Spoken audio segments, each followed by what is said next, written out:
अस्सलाम वालेकुम।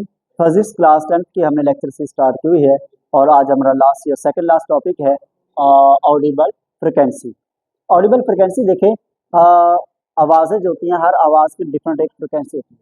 जैसे आपने देखा होगा मोस्टली हाथी वगैरह बोलते हैं तो उनकी आवाज़ की फ्रिक्वेंसी कुछ और है, हम बोल रहे हैं हमारी आवाज़ की फ्रिक्वेंसी कुछ और है, या कोई भी शख्स बोलेगा तो उसकी आवाज़ की फ्रिक्वेंसी क्या होगी, डिफरेंट होगी। डिफरेंट एनिमल्स एंड डिफरेंट क्या कहते हैं जानदारों की आवाज़ की जो फ्रिक्वेंसी वो क्या होती है, डिफरेंट होती है। अब क्या हम हर फ्रिक्वेंसी की आवाज़ को सुन सकते हैं? तो उसका आंसर है नहीं। अब वो आवाज़ जिसकी फ्रिक्वेंसी की रेंज 20 हर्ट्ज से लेकर 20,000 हर्ट्ज के दरमियान होगी, हम ऐसी आवाज़ सुन सकते हैं। और वो आवाज़ चाहे किसी इंसान की हो, किसी जानवर की हो, या किसी परिंदे की हो, या किसी भी कीड़े मकोड़े की आवाज़ हो, हम उस आवाज़ को क्या कर सकते हैं, सुन सकते हैं। जिसकी जो रेंज है वो 20 हर्ट्ज से लेकर 20,000 हर्ट्ज के दरमियान। तो ये जो आपके पास हमारे कानों की जो समात को अलग लिमिटाइज कर दिया, इसकी एक लिमिट है।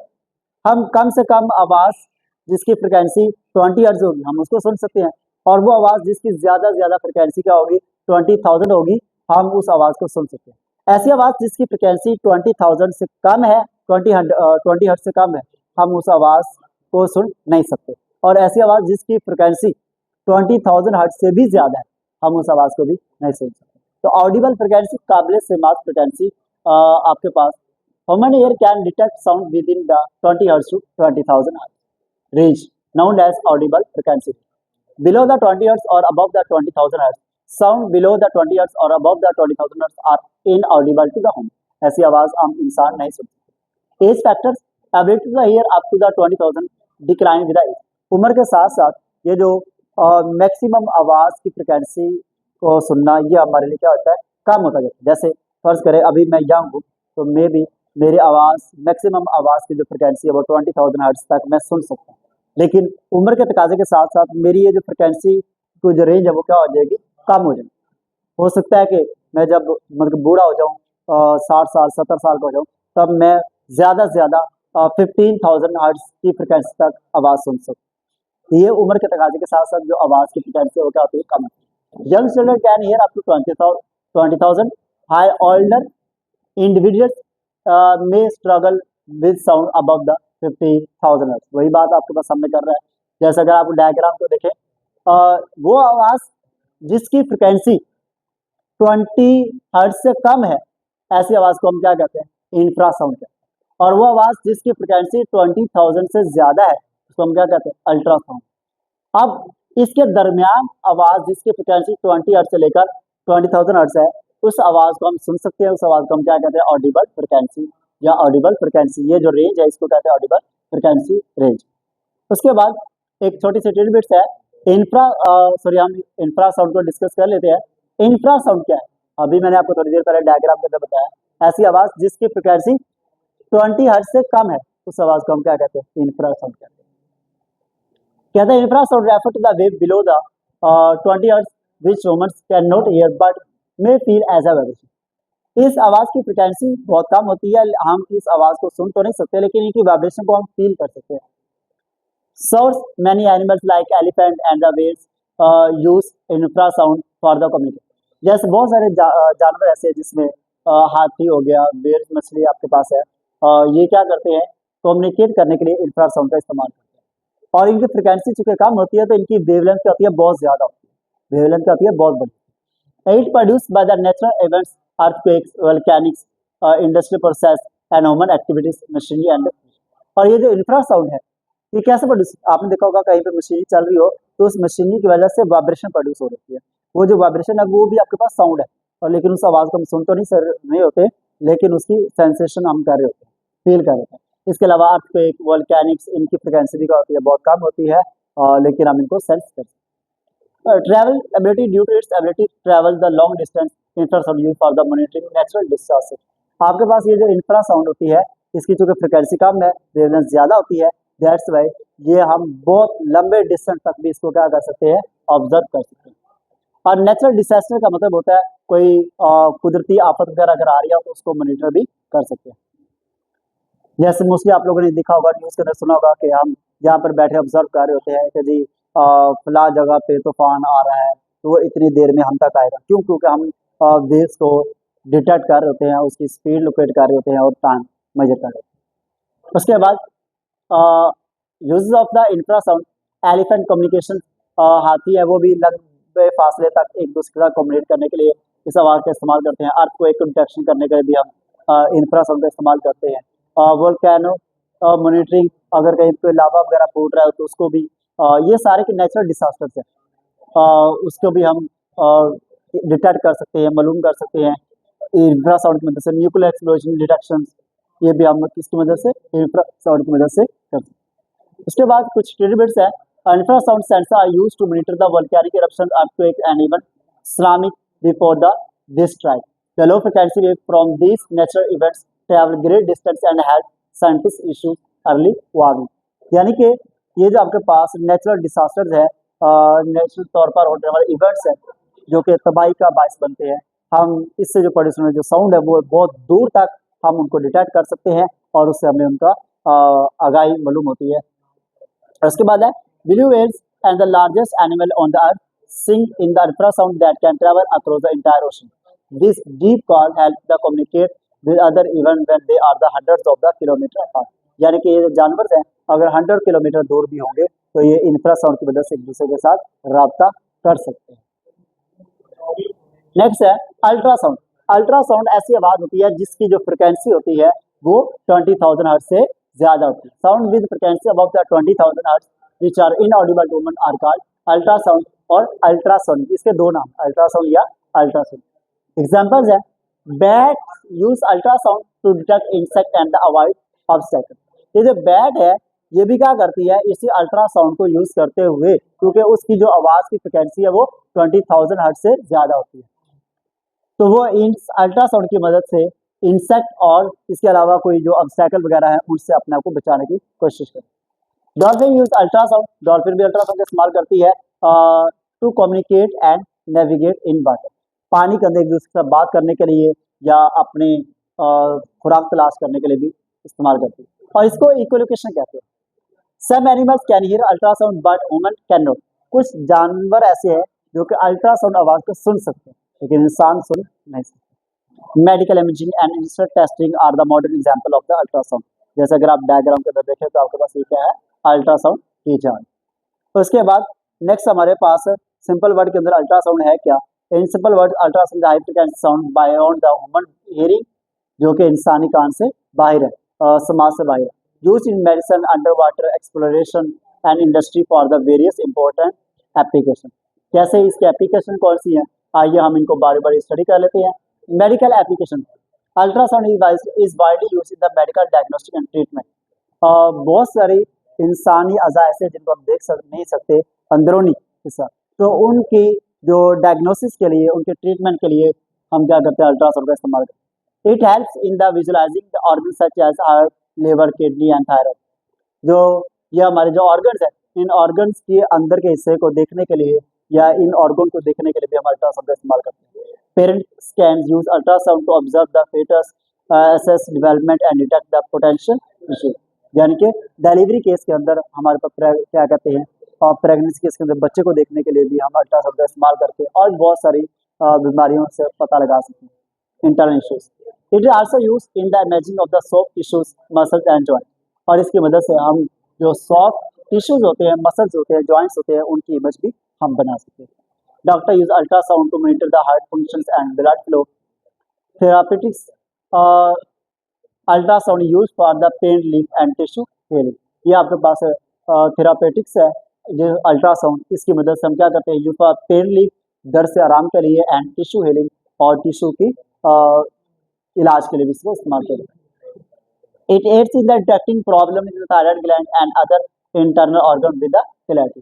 जो गले के अंदर जो थायराइड ग्लैंड होते हैं उसको भी डिटेक्ट करने के लिए या उनको इलाज के लिए भी हम इसको अल्ट्रासाउंड का इस्तेमाल करते हैं। ये था अल्ट्रासाउंड का मेडिकल की फील्ड के अंदर इसका इस्तेमाल। तो नेक्स्ट हमारे पास है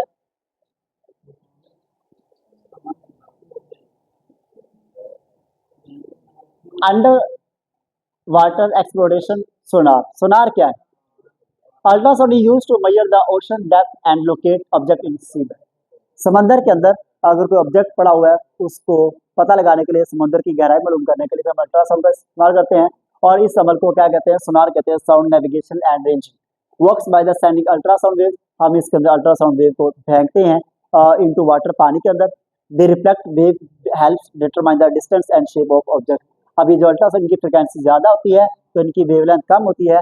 ऐसी वेव जिनकी वेवलेंथ कम हो वो इमेज बनाने के लिए काम आती है। तो अल्ट्रासाउंड हम वेव को हम फेंकेंगे तो ये वापस आएगी, रिफ्लेक्ट होकर वापस आएगी। तो जो भी कोई दरमियान में रास्ते में कोई चीज पड़ी होगी उसकी इमेज बन जाएगी। इससे हमें ऑब्जेक्ट की इमेज को पता चल जाएगा और ये कितने टाइम के अंदर आवाज वापस आती है।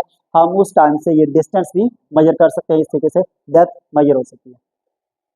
और डिस्टेंस को फार्मूले मालूम करने का जो फार्मूला है तो याद रख लेगा, हम न्यूमेरिकल्स के अंदर भी यूज करेंगे। S is equal to VT over 2। ये वाला फार्मूला है जिसकी वजह से हम क्या कहते हैं, साउंड को यूज करते हुए डिस्टेंस को मेजर करेंगे। अब उसके बाद नेक्स्ट है कैलकुलेशन द डिस्टेंस इन सोनार। वही फार्मूला दिया हुआ है, distance speed of sound in water multiply by time divided by 2। Speed of sound in water वो कितनी होती है? 1500 मीटर पर सेकंड होती है।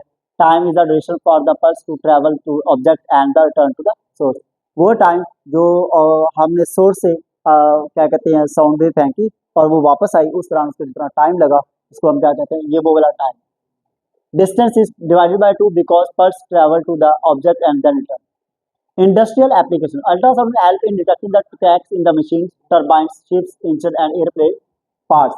जो अल्ट्रासाउंड है इसका और भी बहुत सारे इस्तेमाल है, जैसे कि शिप्स के अंदर, टरबाइंस के अंदर, इंजन के अंदर, एयरप्लेन पार्ट्स के अंदर अगर कहीं भी डिटेक्टिंग क्रैकिंग हो जाती है उसको डिटेक्ट करने के लिए भी अल्ट्रासाउंड का इस्तेमाल करते हैं। It is used in non destructive testing to find the hidden defects. और हमारे पास कुछ ऐसे पार्ट्स हैं, ऐसे हिस्से हैं जो कि हाइडन्स है, जिनको हम देख नहीं सकते, ऑब्जर्व नहीं कर सकते। तो वहां पर उस चीज को डिटेक्ट करने के लिए भी हम क्या करते हैं? अल्ट्रासाउंड का इस्तेमाल करते हैं। It also help in cleaning the delicate parts and destroying the bacterial liquid through the high intensity ultrasound wave। High intensity ultrasound wave की मदद से हम लिक्विड के अंदर कुछ बैक्टीरिया वगैरह, जर्म्स वगैरह उनको मारने के लिए भी इसका इस्तेमाल करते हैं। तो ये था आपके पास अल्ट्रासाउंड का टॉपिक। मैंने प्रॉपर हेडिंग के साथ, ये लॉन्ग क्वेश्चन में भी आ सकता है, मोस्टली शॉर्ट क्वेश्चन में पूछा जाता है, तो मैंने प्रॉपर हेडिंग के साथ मेडिकल के अंदर इसके क्या यूज है वो आपने इनमें से कोई से 2-3 लिख दिएगा, शॉर्ट क्वेश्चन में आ जाए तो। और उसके बाद इंडस्ट्री के अंदर इसके क्या यूज है वो भी मैंने सामने रख दिया। कैलकुलेशन डिस्टेंस सोनार वो भी कैसे है वो मैंने फार्मूला बता दिया। सोनार क्या होता है वो आपके इस पैराग्राफ के अंदर। तो ये था आपके पास अल्ट्रासाउंड का टॉपिक। लास्ट टॉपिक है अकॉस्टिक प्रोटेक्शन, जिसके अंदर आपके पास 2 डेफिनेशन है। नंबर 1 पर अकॉस्टिक प्रोटेक्शन क्या होती है और दूसरी नंबर 2 रिवर्बरेशन क्या होती है। ये भी शॉर्ट क्वेश्चन है, आइए इसको स्टडी कर लेते हैं। Acoustic protection reduce unwanted sound using soft porous material like carpets and the curtains which absorb sound and minimize the echoes। अब जो अकॉस्टिक प्रोटेक्शन क्या होती है? ऐसी आवाज, अनवांटेड साउंड, ऐसी आवाज जिसको हम सुनना नहीं चाहते, जो गैर जरूरी है, मतलब कि बेजा फजूल में इको प्रोड्यूस हो रही है, जो कि जिससे डिस्टर्बेंस प्रोड्यूस हो रही है या नॉइज प्रोड्यूस हो रही है। तो ऐसी आवाज को अगर हम ऑब्जर्व करना चाहते हैं, इसको आवाज को खत्म करना चाहते हैं, तो उसके लिए हम क्या करेंगे? सॉफ्ट और पोरस मटेरियल का इस्तेमाल करेंगे, जैसे कारपेट वगैरह हो गया, कर्टेन्स वगैरह हो गया, हम इनका इस्तेमाल करेंगे। तो इस अमल को, इस प्रोसेस को क्या कहते हैं? अकॉस्टिक प्रोटेक्शन कहते हैं। अब define acoustic protection with example. Acoustic protection is the science of the reducing the unwanted sound in a space by using sound absorb material and proper room design. और इसके अंदर हम कारपेट वगैरह, curtain वगैरह use करते हैं, लेकिन इसके अलावा रूम को भी हम उस तरीके से डिजाइन करते हैं जिससे हम अपनी आवाज की जो रिवर्बरेशन है, जो आवाज की इको है, रिफ्लेक्शन है, उसको क्या कर सके? कम कर सके। जैसे carpet, curtains and upholstered seats and the acoustic panels in hall and theaters reduce echo and improve sound quality। आपने देखा होगा मोस्टली जो हॉल होते हैं वो ऊपर से कर्व शेप में होते हैं। क्या होता है? ऊपर से कर्व शेप में होते हैं। तो वो इसलिए बनाए जाते हैं ताकि आपके पास एक तो आवाज लास्ट तक पहुंच जाए और दूसरी बात रिफ्लेक्शन कम प्रोड्यूस और इको कम प्रोड्यूस। और इसके अलावा नेक्स्ट आपके पास है रिवर्बरेशन। क्या है? देखिए, जब बहुत सारी आवाजें डिफरेंट मटेरियल से रिफ्लेक्ट होकर वापस आ रही होती है, जैसे मैं बोल रहा हूँ, मेरी आवाज छत के साथ टकरा के भी रिफ्लेक्ट होकर वापस आएगी, जमीन के सरफेस फ्लोर के साथ टकरा होकर रिफ्लेक्ट होगी, दीवार के साथ टकरा के रिफ्लेक्ट होकर वापस आएंगी, सामने वाली दीवार से रिफ्लेक्ट होकर वापस आएंगी, और भी जितनी भी यहाँ पर चीजें हैं उन सब से रिफ्लेक्ट होके जब वो आवाजें, इतनी सारी आवाजें प्रोड्यूस हो जाएगी तो रिफ्लेक्शन प्रोड्यूस होगी, तो ये क्या कहलाता है? Reverberation. Reverberation is the persistence of sound in a space after the source has stopped caused by multiple reflection from the source. Multiple reflections होती हैं, इसको हम क्या कहते हैं? reverberation. Example, in empty classroom or hall with the hard walls and the ceiling, sound continue for the some time even after the speaking stop. कहता है कि अगर मोस्टली कुछ हाल ऐसे होते हैं जिनके अंदर अगर मल्टीपल रिफ्लेक्शन हो, रिवर्बरेशन प्रोड्यूस हो, हम बोलना रोक भी दे कुछ सेकंड के लिए, लेकिन फिर भी आवाज हमें आ रही होगी, तो ये क्या होती है? रिवर्बरेशन होती है। तो जैसे ये अगर आप नेक्स्ट हमारे पास है key points about the acoustic protection, reduce unwanted और excessive sound in space. Acoustic protection से हम अनवांटेड और एक्सेसिव साउंड, एक्स्ट्रा साउंड को हम क्या करते हैं? रिड्यूस करते हैं, कम करते हैं। Improve sound clarity and speech intelligibility, हम आवाज की क्वालिटी को भी इम्प्रूव करते हैं, क्लैरिटी को इम्प्रूव करते हैं, एंड स्पीच इंटेलिजिबिलिटी, और आवाज की जो हमारी जो स्पीच करने की जो इंटेलिजिबिलिटी है उसको भी हम क्या करते हैं? इम्प्रूव करते हैं। Soft porous material absorb sound and reduce the echo. Soft और पोरस मटेरियल जो होते हैं वो उससे आप लोगों ने देखा होगा, अगर आप अपने कानों को ठीक करवाने के लिए अगर आप डॉक्टर के पास जाते हैं तो उसकी वो जो लैब होती है उस लैब के अंदर मोस्टली उसने दीवारों के साथ फोम लगाए होंगे, एडजस्ट किए होंगे ताकि इको प्रोड्यूस ना हो, रिवर्बरेशन प्रोड्यूस ना हो। Balance reflection and observation of the junction.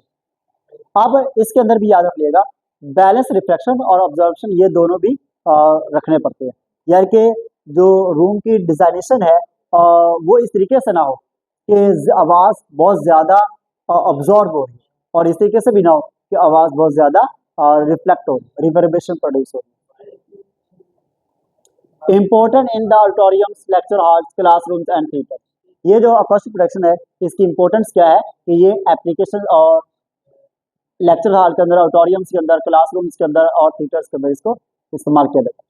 Curve ceiling and the sound boards ensure the even sound डिस्टर्बेशन।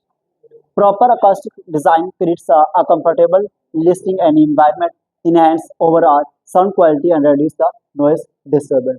ये था हमारा आज का topic acoustic protection of buildings, जिसके अंदर हमने देखा कि acoustic protection क्या होती है और reverberation क्या होती है। एग्जाम्पल के साथ हमने इसको डिस्कस किया और लास्ट में हमने इसके की पॉइंट्स को स्टडी किया। तो अगर आप लोगों को कोई बात, कोई चीज़ ना समझ आई हो, आप लोग मुझसे पूछ सकते हैं। ये था आपका चैप्टर 4 जिसका आज लास्ट लेक्चर था, कंप्लीट हो गया। अगर आप लोगों का कोई भी सवाल हो, कोई बात हो, तो आप लोग मुझसे पूछ सकते हैं। तब तक के लिए अल्लाह हाफ़िज़।